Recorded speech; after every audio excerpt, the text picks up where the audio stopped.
All right, we're back with Matt Fraser, America's top medium, and our producer Mackenzie and studio director Michael. We're wondering, are you getting any feeling or any vibes from beyond for any of us? So what's crazy is this, is as a medium, always sensing and hearing things. Just like we are all together in this room right now, so are the souls on the other side. And when I'm here, what happens to me is I start to receive little bits of information from those on the other side. Like, Michael, I want to start right with you, because right away you have a grandfather that's here, that's on the other side. And first of all, when I'm connecting, he shows me military. So he was in the military here in the physical world. And he says to me that his family still kept the old photos of him, because I see these old sepia tone pictures of him here in this world. And he says to me, Matt, this is when I looked my best. This is when I look my best.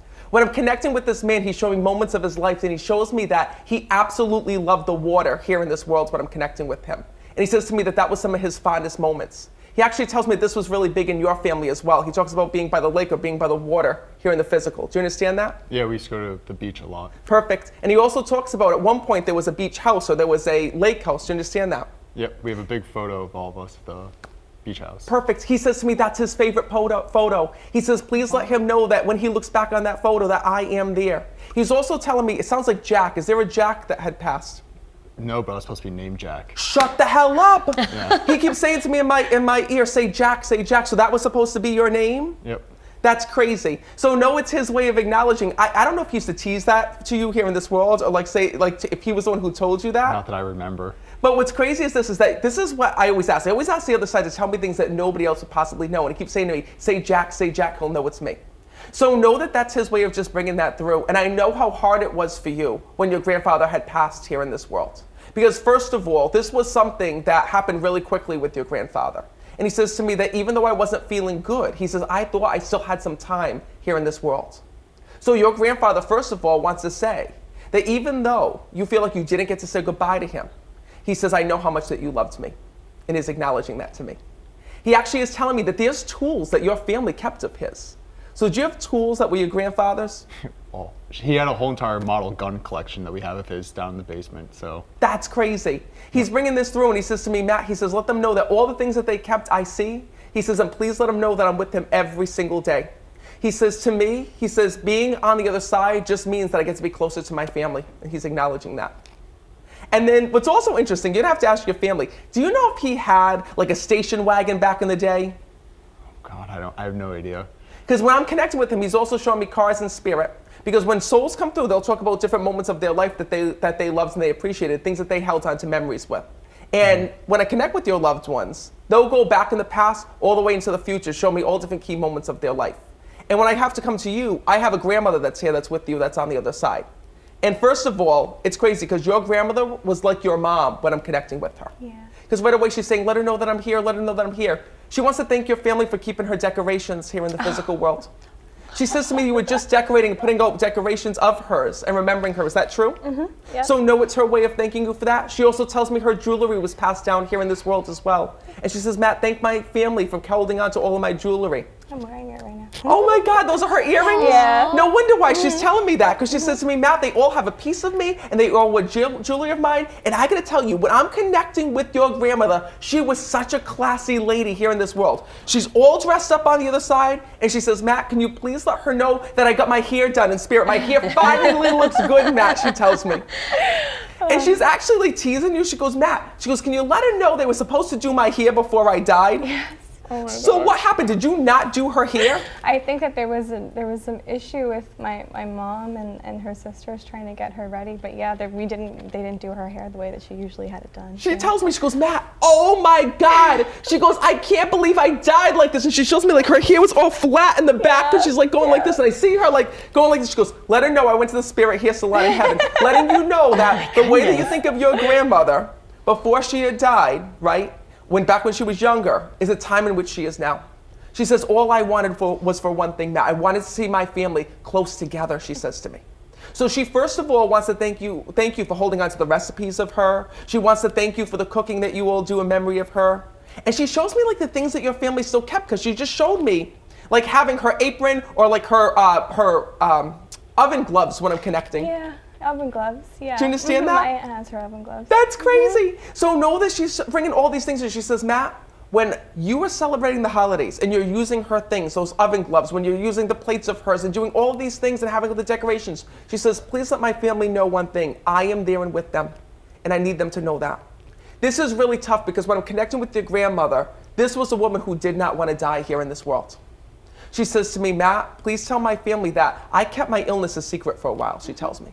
She goes, I didn't tell everybody what I was actually feeling or what was going on in my body because I didn't want to make them nervous. And she says to me that there's still a lot of guilt that's there because by the time that you all found out that she was sick, she shows me her going to the doctors and there was nothing that could be done for her. She says to me, Matt, please tell her, please let my family know that when I died in the most peaceful way. She says, I had you all there. She tells me you all took turns staying with her and being there with her. She says, and I didn't want to pass hooked up to machines. I didn't want to pass going through surgery. She goes, I wanted to pass with my family. And thank you for making that a reality for her. She says, I want to let you know that my love just continues more and more every single day. And thank you for everything that you've done for me. She's also telling me Rose. Is there Rose as well? Rose? Not that I know of. Find out from your family if there's that name that had passed as well, because I hear that soul as well. Oh. And this is what it's like for me. When I'm here, if there's a soul that has a message, they'll come through. Because so many times when we lose a loved one, like with your grandmother, right? The fact that she didn't get to tell her family what was going on with her. She didn't want, this to be talked about. It's her way of validating, just because I didn't tell you doesn't mean that, just because I didn't tell you doesn't mean that there was something that you could have done. Yeah. She says to me that she already made her decision here in this world. So Matt, can I ask you a question? Yes. Does that mean that some of these souls may not still be at peace unless they get that message across? Absolutely not. The thing is that our loved ones are at peace if they're on the other side. But the reason why they come through, like right here and right now, and you can see with her reaction and with Michael, is that when souls leave this world, they're at peace. But the sad part is that we're not at peace here in this world. Because our loved ones can look into our lives every single day. They can see what we're doing, who we're with, the accomplishments that are going on in life, right? But the sad part is that we don't get to see them. A lot of times when our loved one passes, we watch them have to take their last breath. We watch them not be able to breathe. We watch them through all the suffering and to struggles. But we don't get to see the other side of life. Well, that's why they come through to a medium like myself. They want to show you the other side of life. They want to show you that they're there, that they're okay, and they are still a part of your life, and to keep living. All right. Do you guys have any questions? Could it be possible that the Rose was coming through, I guess, Mackenzie's grandmother to one of us? Absolutely. Okay, because my fiance's great-grandmother's middle name, or first name, was Rose. That's crazy. Listen, when you're all here, especially when you have a fiance, right? When you're marrying into her family, her dead souls become your loved ones too. Uh-oh. So what happens? So what happens is when I'm here, I'm open to all the souls, right? And they whisper names and dates and places to me, which is pretty cool. So let's talk a little bit about your book, because a lot of people who might be fascinated by all this, what do they get from reading this book that just came out earlier this year, correct? So this is actually my first book. It's called When Heaven Calls. This is a really great book to start with because it really brings you through the moments of my life of when I first discovered my gift to where I am now. Because the thing is that there's a lot of misconceptions about mediums, and a lot of people ask me, what's it really like to hear from the dead? And I gotta tell you, I've learned the best life lessons from talking to people who had died, because when they come through, they share with me what their life was like, they share with me stories from their life, and they share with me some of the things that they've looked back on after they passed on, some of the things that they wish that they would have changed. So what I've learned is sometimes our biggest challenges within life and can be our biggest opportunities. And it can later on can help us to become our own success story. So I wrote about this in my new book. It's called When Heaven Calls, and I have another book that just came out. It's called We Never Die, Secrets of the Afterlife. All right, Matt, thank you so much for being here. We have all this information on our website at news12.com.